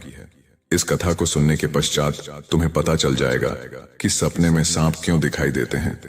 इसलिए तुम इस कथा को पूरा जरूर सुनना। जो भी इस कथा को ध्यान से सुनता है उसे उसके सपनों का शुभ फल प्राप्त होता है, उनकी दरिद्रता दूर हो जाती है और उसके ऊपर आने वाले संकट भी टल जाते हैं। अब देवी पार्वती जी कहती हैं, हे स्वामी, मैं इस कथा को ध्यान से पूरा अवश्य सुनूंगी। कृपया आप मुझे वह कथा सुनाइए। तब महादेव देवी पार्वती को वह कथा सुनाते हैं और कहते हैं कि हे देवी पार्वती, प्राचीन समय में एक महान राजा हुआ करता था जिसका नाम देवदत्त था। वह राजा देवदत्त न केवल अपने पराक्रम और शौर्य के लिए प्रसिद्ध था, बल्कि वह एक धर्मपरायण और न्यायप्रिय शासक भी था। उनका राज्य बड़ा ही विशाल और समृद्ध था और उनकी प्रजा उनसे अत्यधिक प्रेम और सम्मान किया करती थी। राजा देवदत्त का आचरण निष्पक्ष, सहृदय और करुणामय था। वे अपनी प्रजा की समस्याओं को ध्यान से सुनते थे और उस समस्या का समाधान करते थे। वे नियमित रूप से धार्मिक अनुष्ठान करते थे और वे मेरे परम भक्त थे। राजा देवदत्त की रानी का नाम सुभद्रा था। सुभद्रा अत्यंत सौम्य, बुद्धिमान और राजा की हर स्थिति में साथ देने वाली थी। राजा और रानी की कोई संतान नहीं थी, जिससे कभी कभी वह राजा बहुत ही परेशान रहता था। उस राजा ने एक दिन बहुत ही विचित्र सपना देखा। उसने सपने में देखा कि एक मरा हुआ सांप उनके पैरों के पास पड़ा हुआ है। महाराज इस सपने को देखकर बहुत ही भयभीत हो गए। अचानक से उनकी नींद टूट गई। जागने के बाद उन्होंने यह सपना रानी सुभद्रा को जाकर बताया। राजा देवदत्त ने चिंतित होकर रानी से पूछा, हे प्रिय, मैंने सपने में एक मरा हुआ सांप देखा है, इसका क्या अर्थ हो सकता है? अब रानी सुभद्रा ने राजा को दिलासा देते हुए कहा है, हे स्वामी, सपने हमेशा किसी न किसी संदेश का प्रतीक होते हैं, किंतु सपनों का अर्थ जानने के लिए हमें किसी विद्वान आर्षि की सहायता लेनी पड़ेगी। तब महाराज अपने मंत्रियों को बुलाते हैं और उनसे कहते हैं, हे मंत्रियों, आज मैंने बड़ा ही विचित्र सपना देखा है। मैंने सपने में एक मरे हुए सर्प को देखा जो मेरे पैर के पास पड़ा था। इस सपने का क्या अर्थ हो सकता है? तुम सब जाकर पता करो। तब सभी मंत्रीगण जाते हैं और नगर में निवास करने वाले अनेक आर्षि मुनियों से पूछते हैं, लेकिन कोई भी उन्हें इस सपने का अर्थ बता नहीं पाता है। तो वे लौटकर आ जाते हैं और महाराज से कहने लगते हैं, महाराज, हमारे राज्य में ऐसा कोई भी नहीं है जो आपके सपनों का अर्थ समझा सके। फिर एक मंत्री महाराज के पास आता है और कहता है, हे महाराज, हमारे राज्य के पास स्थित जंगल में मुनि आस्तिक निवास करते हैं, जिन्होंने सर्पनाशक यज्ञ से समस्त नागों की रक्षा की थी, इसलिए उन्हें नागों का रक्षक माना जाता है। हमें उन्हीं के पास जाना चाहिए। वहां पर अवश्य ही आपको आपके सपनों का अर्थ समझा सकते हैं। फिर महाराज देवदत्त ने आस्तिक मुनि के आश्रम पर जाने का निर्णय लिया। तब महाराज अपने सिपाहियों के साथ रथ में बैठकर आस्तिक मुनि के आश्रम पर जाते हैं। तब आस्तिक मुनि महाराज का स्वागत करते हुए पूछते हैं, हे राजन, आइए, मेरे आश्रम में आपका स्वागत है। कहिए, आपकी क्या समस्या है? किस कारण से आपका आज हमारे आश्रम में आगमन हुआ है? तब महाराज देवदत्त कहते हैं, हे मुनिवर, मैं आपके पास एक सहायता मांगने के लिए आया हूं। मैंने नागों का एक विचित्र स्वप्न देखा है, उसी का अर्थ जानने के लिए आपके पास आया हूं। आस्तिक मुनि कहते हैं, हे राजन, आपने सर्पों के विषय में जो भी स्वप्न देखा है उसे निसंकोच होकर कहिए। सपने में सांप देखने पर इसका कोई ना कोई अर्थ अवश्य होता है, इसलिए जो स्वप्न आपने देखा है उसे विस्तार से बताएं। महाराज देवदत्त आस्तिक मुनि से कहते हैं, हे मुनिवर, कल रात मैंने एक विचित्र स्वप्न देखा। मैंने देखा कि एक मरा हुआ सांप मेरे पैरों के पास पड़ा हुआ था। कृपया मुझे इस स्वप्न का अर्थ बताइए। आस्तिक मुनि ने ध्यानपूर्वक राजा की बात सुनी और कहा, हे राजन, अगर सपने में आपको मरा हुआ सांप दिखाई देता है तो इसका मतलब है कि आपके जीवन की बाधाएं और संकट जल्द ही दूर होने वाले हैं। यह एक शुभ संकेत है, इसलिए आप चिंता मुक्त होकर घर पर जाएं। इसमें भयभीत होने वाली कोई बात नहीं है। फिर महाराज देवदत्त प्रसन्न होकर आस्तिक मुनि को प्रणाम करते हैं और धन्यवाद देते हुए लौटकर अपने राज्य में लौट जाते हैं। इस स्वप्न के फलस्वरूप कुछ दिनों बाद राजा देवदत्त के राज्य में दुश्मनों द्वारा पैदा की गई सभी समस्याएं और संकट दूर हो गए। राजा इस संकेत से बहुत खुश हुआ। फिर अगले दिन रात को राजा देवदत्त को ऐसा ही सांप का और एक सपना आया। उस सपने में राजा देवदत्त ने देखा कि वह एक बड़े सांप को पकड़ रहा है। जागने के बाद राजा ने तुरंत आस्तिक मुनि के पास जाकर पूछा, हे मुनिवर, मैंने सपने में देखा कि मैं एक बड़े सांप को पकड़ रहा हूं, इसका क्या अर्थ है? आस्तिक मुनि ने कहा, हे राजन, अगर आप सपने में सांप को पकड़ते हुए देखते हैं तो यह भी एक शुभ सम होता है। यह दर्शाता है कि आप भविष्य में अपनी मेहनत से धन संपत्ति प्राप्त करेंगे और उसे सही तरीके से इस्तेमाल करेंगे। कुछ दिनों बाद राजा ने एक बड़े युद्ध में विजय प्राप्त की और राज्य की संपत्ति में वृद्धि हुई। राजा देवदत्त का तीसरा सपना। एक अन्य रात राजा देवदत्त ने सपने में देखा कि एक सांप उड़ता हुआ दिखाई दे रहा है। जागने के बाद राजा ने तुरंत आस्तिक मुनि के पास जाकर पूछा, हे मुनिवर, मैंने सपने में एक उड़ता हुआ सांप देखा है, इसका क्या अर्थ है? आस्तिक मुनि ने कहा, हे राजन, अगर सपने में सांप उड़ता हुआ दिखाई देता है तो यह उन्नति और प्रगति का प्रतीक होता है। इसके बाद राजा के राज्य में व्यापार और कृषि में उन्नति होने लगी। राजा देवदत्त का चौथा सपना। कुछ दिनों बाद राजा देवदत्त ने सपने में बार बार काले रंग का सांप देखा। वह चिंतित होकर आस्तिक मुनि के पास गया। राजा ने उनसे पूछा, हे मुनिवर, मैंने सपने में बार बार काले रंग का सांप देखा है, इसका क्या अर्थ है? आस्तिक मुनि ने कहा, हे राजन, अगर सपने में बार बार काले रंग का सांप दिखाई देता है तो यह काल सर्प दोष का संकेत है। हालांकि ज्योतिष शास्त्र में इसका निवारण भी बताया गया है। आस्तिक मुनि के निर्देशानुसार राजा ने पूजा पाठ किया और दोष से मुक्ति पाई। राजा देवदत्त का पांचवां सपना। फिर एक रात राजा देवदत्त ने सपने में हरे रंग का सांप देखा। जागने के बाद राजा ने तुरंत आस्तिक मुनि के पास जाकर पूछा, हे मुनिवर, मैंने सपने में हरे रंग का सांप देखा है, इसका क्या अर्थ है? आस्तिक मुनि ने कहा, हे राजन, अगर सपने में हरे रंग का सांप दिखाई देता है तो यह एक शुभ संकेत है और यह निकट भविष्य में आपके साथ घटने वाली किसी अच्छी घटना की ओर इशारा करता है। इसके बाद राजा के राज्य में अच्छी फसल हुई और प्रजा बहुत खुशहाल हो गई। राजा देवदत्त का छठवां सपना। एक अन्य रात राजा देवदत्त ने सपने में सफेद रंग का सांप देखा। जागने के बाद राजा ने तुरंत आस्तिक मुनि के पास जाकर पूछा, हे मुनिवर, मैंने सपने में सफेद रंग का सांप देखा है, इसका क्या अर्थ है?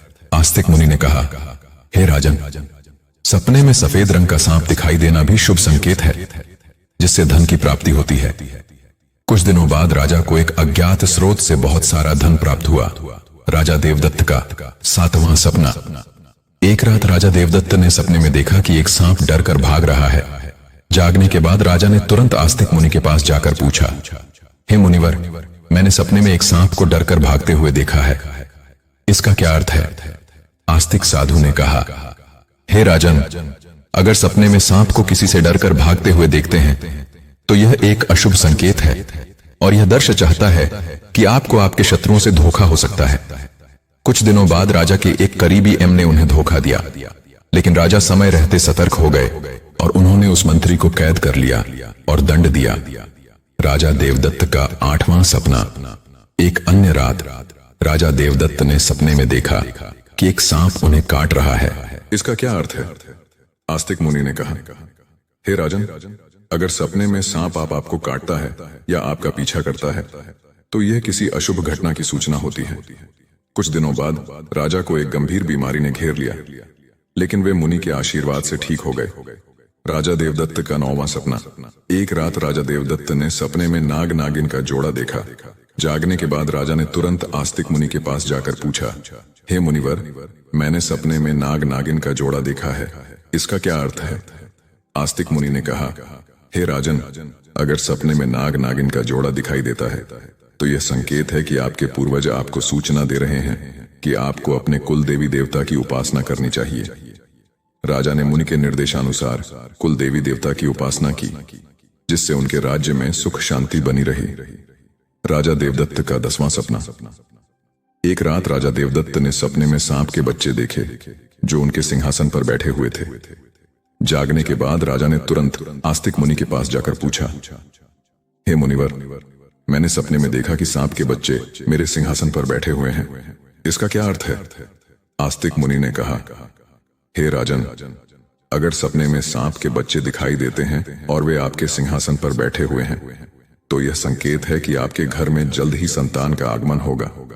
आपका पुत्र महान बनेगा और आपके राज्य का उत्तराधिकारी होगा। कुछ महीनों बाद रानी सुभद्रा ने एक पुत्र को जन्म दिया। वह पुत्र बड़ा होकर एक महान राजा बना और अपने पिता के राज्य का उत्तराधिकारी बना। राजा देवदत्त का 11वां सपना। एक रात राजा देवदत्त ने सपने में सांप और नेवले की लड़ाई देखी। जागने के बाद राजा ने तुरंत आस्तिक मुनि के पास जाकर पूछा, हे मुनिवर, मैंने सपने में सांप और नेवले की लड़ाई देखी है, इसका क्या अर्थ है? आस्तिक मुनि ने कहा, हे राजन, अगर सपने में सांप और नेवले की लड़ाई होते हुए देखते हैं तो इस बात का संकेत है कि आपके सामने आपके गुप्त शत्रु का खुलासा हो जाएगा और उसके साथ आपकी लड़ाई भी होगी। कुछ दिनों बाद राजा के गुप्त शत्रु का पर्दाफाश हुआ और राजा ने उसे परास्त कर दिया। राजा देवदत्त का 12वां सपना। एक रात राजा देवदत्त ने सपने में देखा कि एक सांप शिवलिंग से लिपटा हुआ है। जागने के बाद राजा ने तुरंत आस्तिक मुनि के पास जाकर पूछा, हे मुनिवर, मैंने सपने में सांप को शिव से लिपटा हुआ देखा है, इसका क्या अर्थ है? आस्तिक मुनि ने कहा, हे राजन, अगर सपने में सांप को शिवलिंग से लिपटा हुआ देखते हैं तो यह दर्शाता है कि भगवान शिव की आपको कृपा प्राप्त होगी और आपकी कोई विशेष मनोकामना पूर्ण होगी। इसके बाद राजा ने भगवान शिव की आराधना की और उनकी विशेष मनोकामना पूर्ण हो गई। राजा देवदत्त का 13वां सपना। एक रात राजा देवदत्त को भयंकर सपना आया। उन्होंने देखा कि एक काला सांप उनकी छाती पर आकर बैठा है। राजा बहुत भयभीत हो गया और तुरंत आस्तिक मुनि के पास पहुंचा। हे मुनिवर, मैंने एक भयंकर सपना देखा है। एक काला सांप मेरी छाती पर आकर बैठा था, इसका क्या क्या अर्थ है? राजा ने घबराते हुए पूछा। आस्तिक मुनि ने गंभीर स्वर में कहा, हे राजन, यह सपना आपके लिए एक गंभीर चेतावनी है। इसका अर्थ है कि आपकी मृत्यु निकट है। आपको तुरंत भगवान शिव की शरण में जाना चाहिए और उनकी आराधना करनी चाहिए। वे ही आपको इस संकट से बचा सकते हैं। राजा देवदत्त भयभीत हो गया और तुरंत भगवान शिव की आराधना करने लगा। उसने कठोर तपस्या की और भगवान शिव को प्रसन्न करने के लिए अनेक यज्ञ और अनुष्ठान किए। भगवान शिव राजा देवदत्त की भक्ति और तपस्या से प्रसन्न हो गए और उन्होंने प्रकट होकर कहा, हे राजन, मैं तुम्हारी भक्ति और तपस्या से प्रसन्न हूं। तुमने अपनी मृत्यु के भय से नहीं बल्कि सच्चे मन से मेरी आराधना की है, इसलिए मैं तुम्हें आशीर्वाद देता हूं कि तुम्हारी आयु लंबी होगी और तुम स्वस्थ एवं सुखी जीवन जियोगे। राजा देवदत्त ने श्रद्धापूर्वक कहा, हे महादेव, आपकी कृपा से मेरी आयु लंबी हो गई। मैं आपके आशीर्वाद के लिए अत्यंत आभारी हूं। मैं सदा आपकी आराधना करता रहूंगा। भगवान शिव ने राजा को आशीर्वाद दिया और उसकी मृत्यु का संकट टल गया। राजा देवदत्त ने लंबे समय तक अपने राज्य में सुख और शांति से शासन किया। कथा सुनने के बाद देवी पार्वती ने कहा, हे स्वामी, यह कथा अत्यंत रोचक और शिक्षाप्रद थी। अब मुझे समझ में आ गया कि सपनों का क्या महत्व होता है और वे हमारे जीवन को किस प्रकार प्रभावित करते हैं। तब भगवान शिव ने मुस्कुराते हुए कहा, हे पार्वती, सपने हमें हमारे अवचेतन मन की गहराइयों से जोड़ते हैं और हमें महत्वपूर्ण संदेश देते हैं। हमें उन्हें समझने और उनसे सीखने की कोशिश करनी चाहिए। हे पार्वती, राजा देवदत्त के सपनों ने यह सिद्ध कर दिया कि हर सपना एक संदेश लेकर आता है। यदि सपने में मरा हुआ सांप आता है तो यह सपना जीवन की बाधा और संकटों के समाप्त होने का संकेत देता है। यह शुभ संकेत है कि कठिनाइयां दूर हो रही हैं और सुखद समय आने वाला है। यदि सपने में कोई सांप को पकड़ता है तो यह सपना दर्शाता है कि व्यक्ति अपनी मेहनत से धन संपत्ति प्राप्त करेगा और उसे सही तरीके से इस्तेमाल करेगा। यह सफलता और समृद्धि का प्रतीक है। यदि सपने में उड़ता हुआ सांप दिखता है तो यह सपना उन्नति और प्रगति का प्रतीक है। इसका अर्थ है कि व्यक्ति के जीवन में विकास और तरक्की होगी।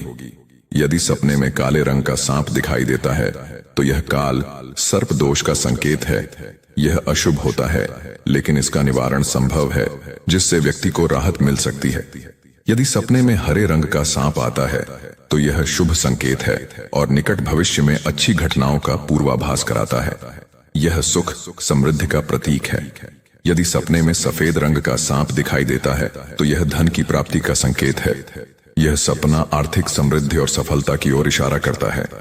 यदि सपने में कोई सांप मनुष्य से डरकर दूर भाग रहा है तो यह अशुभ संकेत है और यह दर्शाता है कि शत्रुओं से धोखा हो सकता है। सावधान रहने की आवश्यकता है। यदि सपने में किसी मनुष्य को सांप काटता है तो यह किसी अशुभ घटना की सूचना होती है, जो व्यक्ति के स्वास्थ्य या सुरक्षा के लिए खतरा हो सकता है। यदि सपने में नाग नागिन का जोड़ा दिखाई देता है तो यह संकेत है कि पूर्वजों की ओर से सूचना मिल रही है कि कुल देवी देवता की उपासना करनी चाहिए। जिससे कुल में सुख शांति बनी रहती है। यदि सपने में कोई सांप सिंहासन पर बैठा हुआ दिखाई देता है तो यह सपना आने वाली संतान के संकेत देता है जो महान बने और राज्य करेगा। यह शुभ और उत्साहवर्धक सपना है।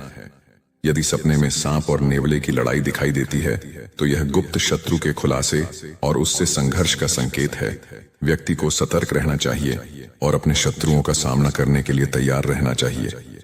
यदि सपने में कोई सांप शिवलिंग से लिपटा हुआ दिखाई देता है तो यह भगवान शिव की कृपा और किसी विशेष मनोकामना की पूर्ति का संकेत है।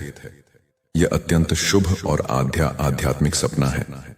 यदि किसी मनुष्य को कोई काले रंग का नाग छाती पर बैठा हुआ दिखाई देता है तो यह निकट मृत्यु या गंभीर संकट का संकेत है। इससे व्यक्ति को भगवान की शरण में जाकर उनका आशीर्वाद प्राप्त करना चाहिए।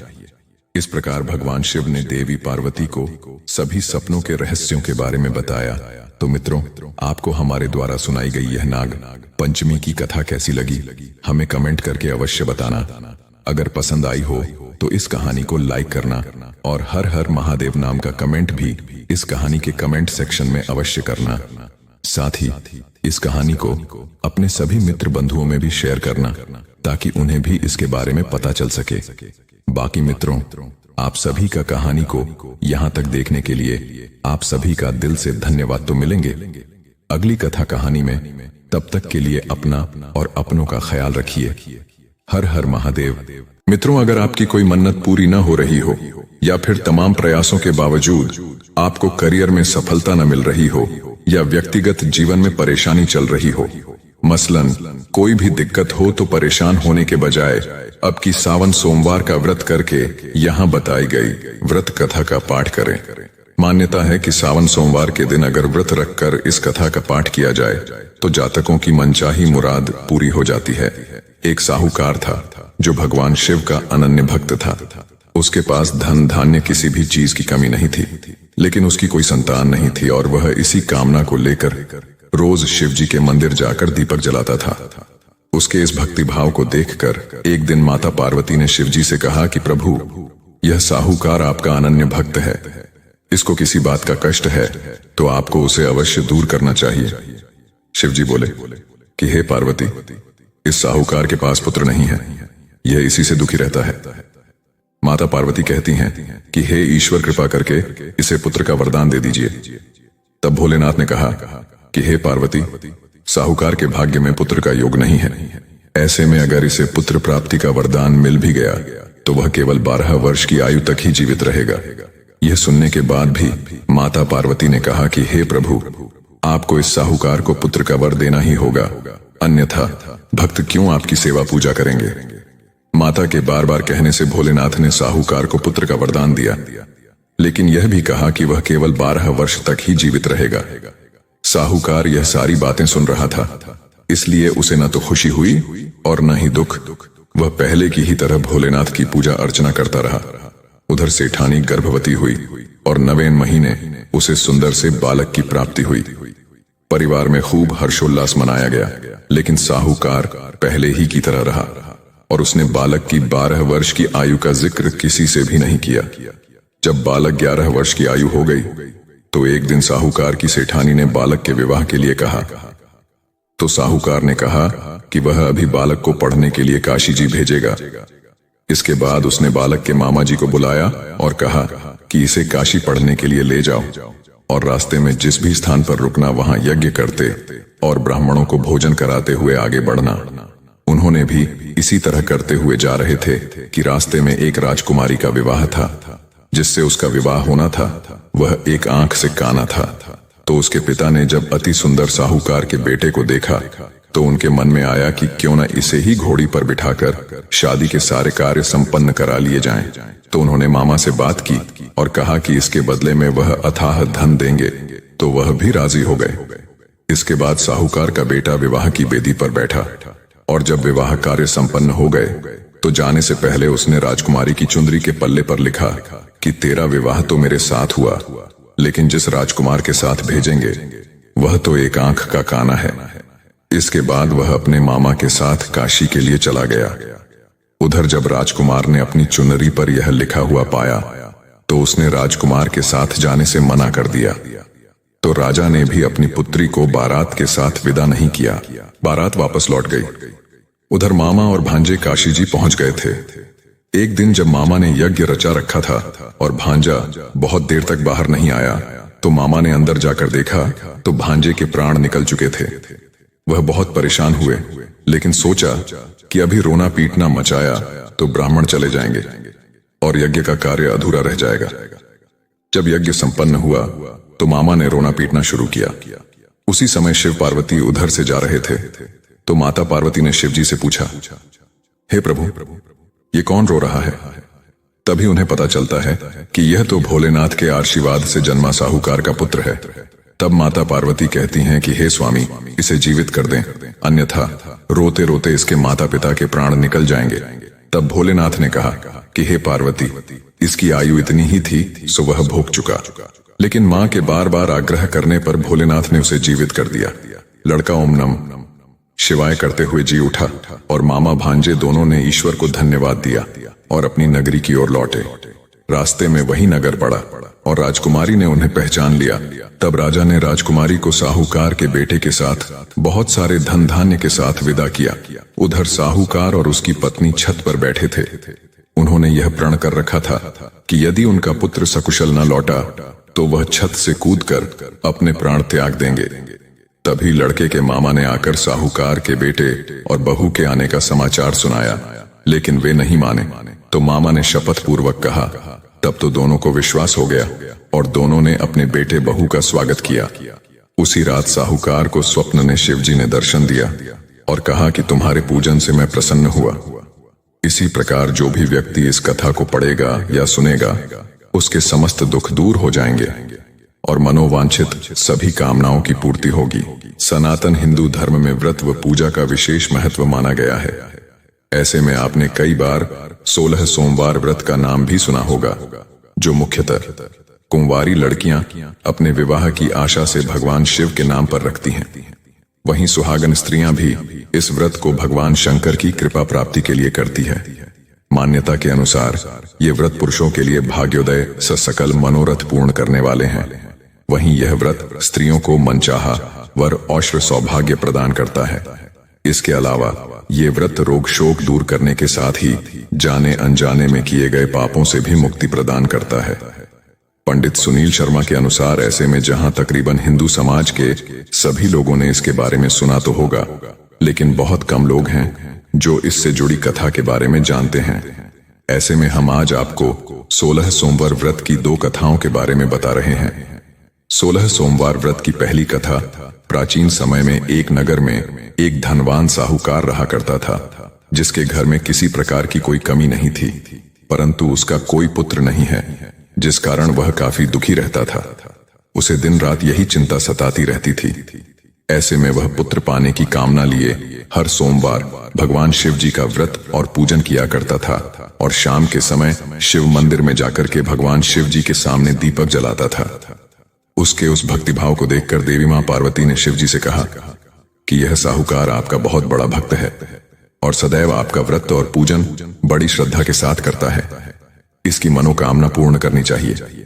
शिव जी ने कहा, हे पार्वती, यह संसार कर्म क्षेत्र है और जैसे किसान खेत में जैसा बीज बोता है वैसा ही फल काटता है, उसी तरह इस संसार में व्यक्ति जैसा कर्म करता है वैसा ही फल भोगता है।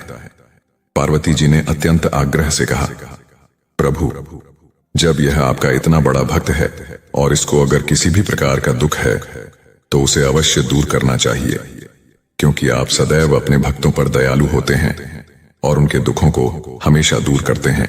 यह बातें साहूकार सुन रहा था। इससे उसको न तो प्रसन्नता हुई और न ही कुछ दुख हुआ। वह पहले की तरह ही शिवजी महाराज का व्रत और पूजन करता रहा। कुछ समय व्यतीत हो जाने पर साहूकार की स्त्री गर्भवती हुई और 10वें महीने में उसे अति सुंदर पुत्र की प्राप्ति हुई।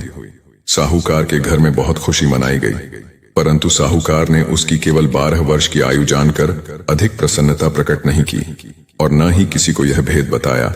जब वह बालक 11 वर्ष का हो गया तो उस बालक की माता ने उसके पिता से विवाह आदि के लिए आग्रह किया, तो वह साहूकार कहने लगा कि अभी मैं इसका विवाह नहीं करा सकता, अपने पुत्र को काशी पढ़ने के लिए भेजूंगा। फिर साहूकार ने बालक के मामा को बुलाकर उसको बहुत सा धन दिया और कहा, तुम इस बालक को काशी जी पढ़ने के लिए ले जाओ और रास्ते में जिस स्थान पर भी जाओ यज्ञ और ब्राह्मणों को भोजन अवश्य कराते जाना। फिर वह दोनों मामा भांजे यज्ञ करते और ब्राह्मणों को भोजन कराते हुए काशी जी की तरफ रवाना हुए। रास्ते में उनको एक शहर से गुजरना पड़ा। उस शहर में राजा की कन्या का विवाह था और दूसरे राजा का लड़का जो विवाह करने बारात लेकर आया था वह एक आंख से भूरा था। उसके पिता को इस बात की बड़ी चिंता हो रही थी कि कहीं वर को देख कन्या के माता पिता विवाह में किसी प्रकार की अड़चन पैदा न कर दें। इस कारण जब उसने अति सुंदर सेठ के लड़के को देखा तो मन में विचार बनाया कि क्यों न दरवाजे के समय इस लड़के से वर का काम चलाया जाए। ऐसा विचार कर वर के पिता ने उस लड़के और उसके मामा से बात की तो वे राजी हो गए। फिर उस लड़के को वर के कपड़े पहनाकर और घोड़ी पर चढ़ाकर दरवाजे पर ले गए और सब कार्य प्रसन्नता से पूर्ण हो गया। फिर वर के पिता ने सोचा कि यदि विवाह कार्य भी इसी लड़के के द्वारा करा लिया जाए तो क्या बुराई है। ऐसा विचार कर उसने लड़के और उसके मामा से कहा, यदि आप फेरों और कन्यादान के काम को भी करा दें तो आपकी बड़ी कृपा होगी और मैं इसके बदले में आपको बहुत सारा धन दूंगा। तो उन्होंने स्वीकार कर लिया और विवाह कार्य भी बहुत अच्छी तरह से संपन्न हो गया। परंतु जिस समय लड़का जाने लगा तो उसने राजकुमारी की चुन्नी के पल्ले पर लिख दिया कि तेरा विवाह तो मेरे साथ हुआ है, परंतु जिस राजकुमार के साथ तुमको भेजेंगे वह एक आंख से काना है और मैं काशी जी में पढ़ने जा रहा हूं। लड़के के जाने के पश्चात उस राजकुमारी ने जब अपनी चुन्नी पर ऐसा लिखा हुआ देखा तो उसने राजकुमार के साथ जाने से मना कर दिया और कहा कि यह मेरा पति नहीं है, मेरा विवाह इसके साथ नहीं हुआ है, वह तो काशी जी पढ़ने गया है। राजकुमारी के माता पिता ने अपनी कन्या को विदा नहीं किया और बारात वापस चली गई। उधर सेठ का लड़का और मामा काशी जी पहुंच गए थे। वहां जाकर लड़के ने पढ़ना शुरू कर दिया। जब लड़के की आयु 12 साल की हो गई उस दिन उन्होंने यज्ञ रचा रखा था कि लड़के ने अपने मामा से कहा, मामा जी आज मेरी तबीयत कुछ ठीक नहीं लगे। मामा ने कहा, अंदर जाकर सो जाओ और आराम करो। लड़का अंदर जाकर सो गया और थोड़ी देर के बाद में उसके प्राण निकल गए।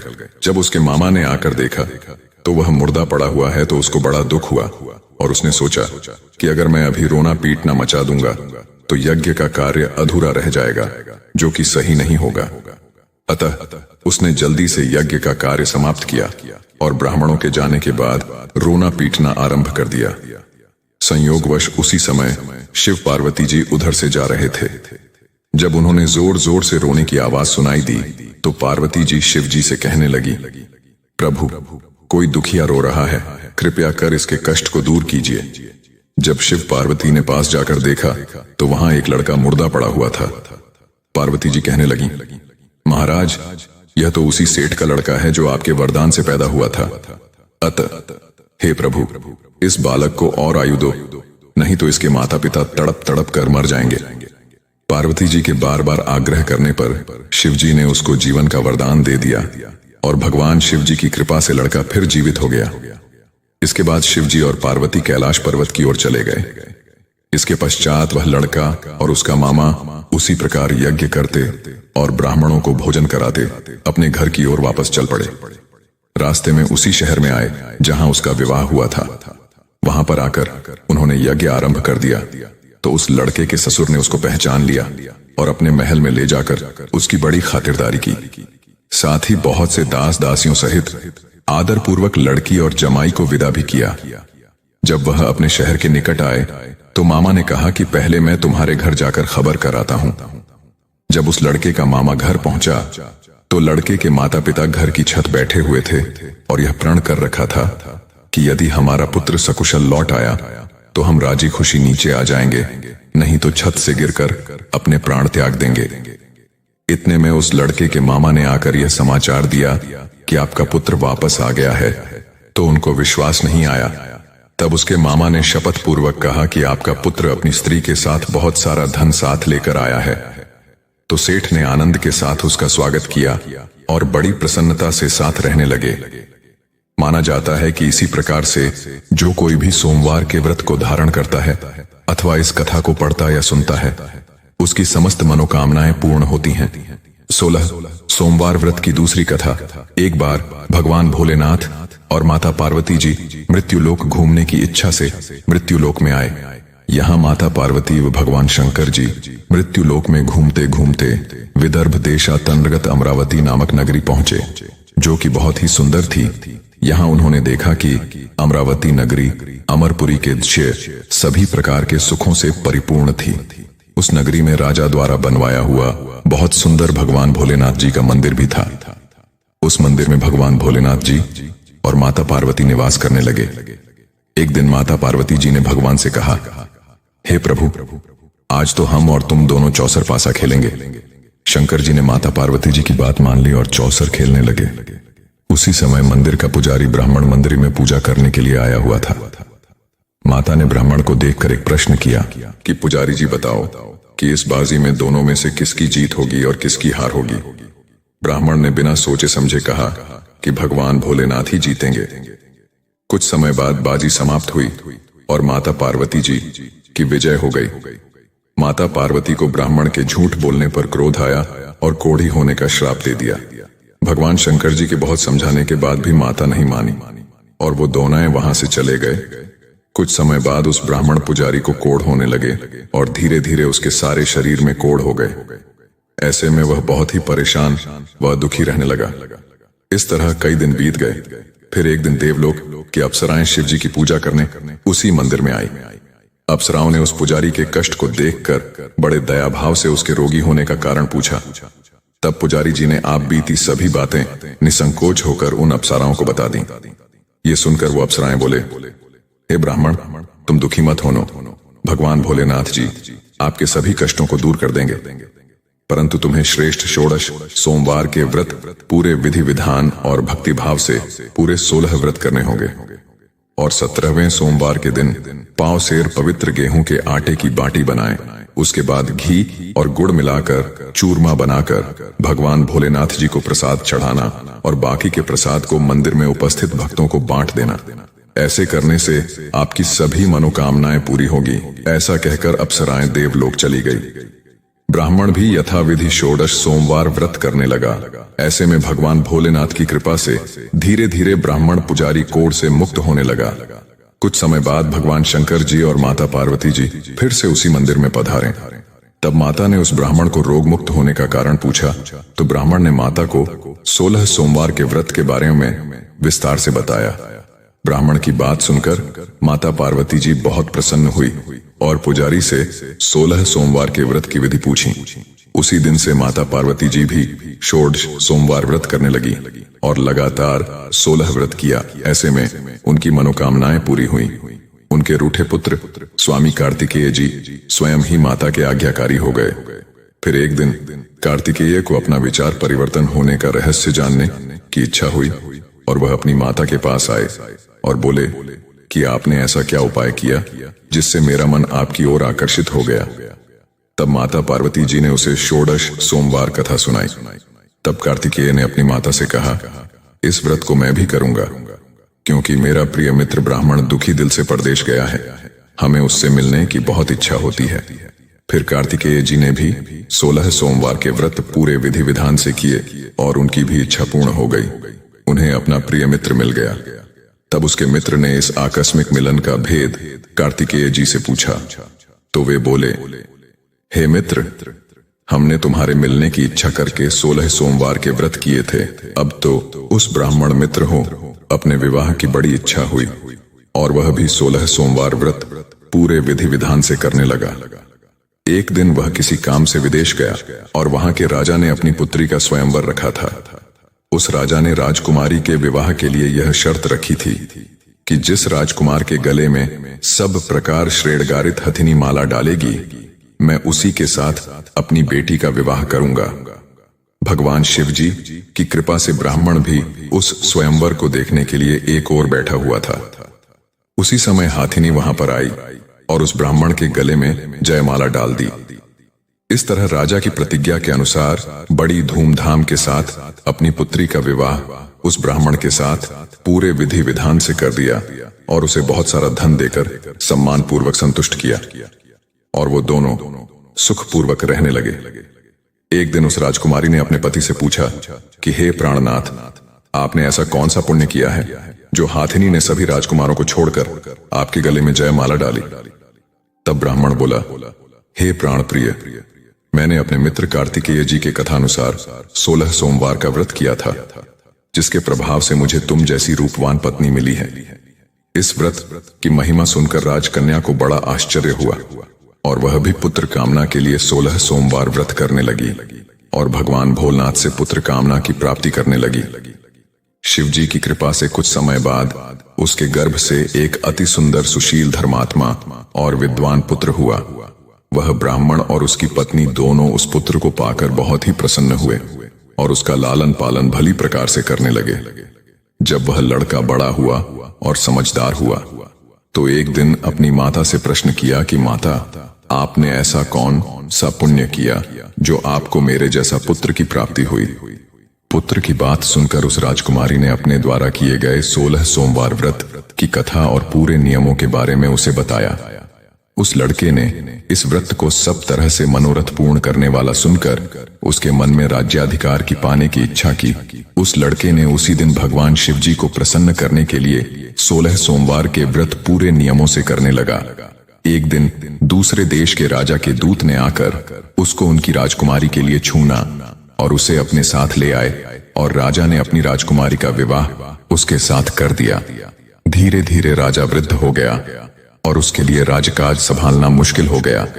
उसने अपने दामाद का राज्य तिलक कर दिया और वहां का राजा घोषित कर दिया। इस तरह ब्राह्मण पुत्र राजा बनकर भी यह व्रत करता रहा। जब 17वां सोमवार का व्रत आया तो उसने अपनी रानी से सभी सामग्रियों सहित भगवान भोलेनाथ जी के मंदिर आने को कहा, किंतु रानी मंदिर नहीं गई और उसने अपने दास दासियों को पूजा की सामग्री लेकर मंदिर भेज दिया। राजा ने पूरे विधि विधान से भगवान शिवजी की पूजा करी। जब वह वहां से जाने लगा तो उसने सुना कि आकाशवाणी से एक आवाज आई और उसने कहा, हे राजा, अपनी इस रानी को राजमहल से निकाल दे, नहीं तो ये तेरा सर्वनाश कर देगी। इस वाणी को सुनकर राजा आश्चर्य में पड़ गया और उसने तुरंत मंत्रियों की बैठक बुलाई और आपबीती सुनाई। मंत्री आदि सभी बड़े विस्मय और दुख में डूब गए, क्योंकि जिस कन्या के साथ राज्य मिला है राजा उसी को राज्य से निकालने का जाल रच रहा है। यह कैसे हो सकेगा। अंत में राजा ने अपनी रानी का राजमहल से निकाल दिया। रानी दुखी हृदय से अपने भाग्य को कोसती हुई अपने राज्य से बाहर चली गई। बिना चप्पलों के और फटे वस्त्र पहने भूखी प्यासी धीरे धीरे चलकर एक नगर में जा पहुंची। उस नगर में एक बुढ़िया रोज सूत काटकर बेचने जाती थी। रानी की करुण दशा देख बुढ़िया बोली, तू मेरे साथ चल, मेरे सूत बिकवा दे, मैं वृद्ध हूं, भाव नहीं जानती हूं। यह सुनकर रानी बुढ़िया के सिर से सूत की गठरी उतारकर अपने सिर पर रख ली। अचानक से आंधी आई और बुढ़िया के सभी सूत हवा में उड़ गए। बेचारी बुढ़िया बहुत पछताई और रानी से कहा कि दूर रहना मेरे से। अब रानी एक तेली के घर गई और काम मांगने लगी कि अचानक से उस तेली के सभी मटके शिवजी के प्रकोप से चटक गए। ऐसा दशा देखकर उस तेली ने रानी को अपने घर से निकाल दिया। इस प्रकार रानी अत्यंत दुख पाती हुई एक नदी के तट पर गई तो देखा कि नदी अचानक सूख गई। उसके बाद रानी एक वन में गई। वहां जाकर उसने एक सरोवर देखा और वह पानी पीने के लिए सरोवर की सीढ़ी उतरी और पानी पीने के लिए जैसे अपने हाथों को आगे बढ़ाया तो देखा कि सरोवर का पानी नील कमल के सदृश जल असंख्य कीड़ों में गंदा हो गया। रानी ने अपने भाग्य का दोषारोपण करते हुए उस सरोवर का जल पीकर अपनी प्यास बुझाई। आराम करने के लिए एक पेड़ की शीतल छाया में विश्राम करने के लिए लेटी तो देखा कि उस पेड़ की सभी पत्तियां झड़ गईं। ऐसे में रानी जिस पेड़ के नीचे जाती उसी पेड़ की पत्तियां अपने आप झड़ जाती। वन, सरोवर और पेड़ों की ऐसी दशा देखकर गाय चराते हुए ग्वालों ने अपने गुस्साई स्वामी जी से सभी बातें बता दी। गुस्साई जी के आदेशानुसार ग्वाले रानी को पकड़कर गुस्साई जी के पास ले आए। रानी की मुख कांति और शरीर शोभा देखकर गुस्साई जी जान गए कि यह कोई विधि की गति की मारी कुलीन अबला है। ऐसा सोचकर गुस्साई जी ने रानी से कहा कि हे पुत्री, मैं तुमको पुत्री समान रखूंगा, तुम मेरे आश्रम में ही रहो और मैं तुम्हें किसी प्रकार का कष्ट नहीं होने दूंगा। गुसाई जी, ऐसे वचन सुनकर रानी को थोड़ी धीरज मिली और वह आश्रम में ही निवास करने लगी। आश्रम में रानी खाना बनती तो उसके खाने में कीड़े पड़ जाते और जब वह पानी भर के लाती तो उसमें भी कीड़े ही कीड़े हो जाते। अब तो गुसाई जी भी बहुत दुखी हो गए और रानी से बोला कि बेटी, तेरे पर कौन से देवता का कोप है जिससे तेरी ऐसी दशा है। गुसाई जी की बात सुनकर रानी ने कहा कि अपने पति के साथ भगवान शिव जी की पूजा करने नहीं जाने की पूरी कथा सुनाई। रानी की बात सुनकर गुसाई जी ने उसे इस कोप से मुक्त होने के लिए 16 सोमवार व्रत की कथा पूरे विधि विधान से करने को कहा। गुसाई जी की बात सुनकर वह प्रत्येक सोमवार का व्रत पूरे नियमों से करने लगी। जब रानी के पूरे 16 व्रत हो गए और जब उसने 17वें सोमवार का व्रत किया और रोज की तरह भगवान भोलेनाथ जी की पूजा कर रही थी, तो भगवान शिव जी के प्रभाव से राजा के मन में अपनी रानी का विचार उत्पन्न हुआ और सोचा कि मेरी रानी को गए हुए बहुत समय बीत गया, न जाने कहां कहां भटकती होगी, मुझे उसे ढूंढना चाहिए। राजा ने यह सोचकर अपनी रानी की तलाश में चारों दिशाओं में अपने सैनिकों को भेजा। सैनिक अपनी रानी को ढूंढते हुए गुसाई जी के आश्रम में आ पहुंचे। सैनिक अपनी रानी को वहां पाकर पुजारी जी से अपनी रानी को साथ भेजने के लिए कहा, किंतु गुसाई जी ने मना कर दिया और सैनिक चुपचाप लौट गए। राजा को सभी बातें बताई।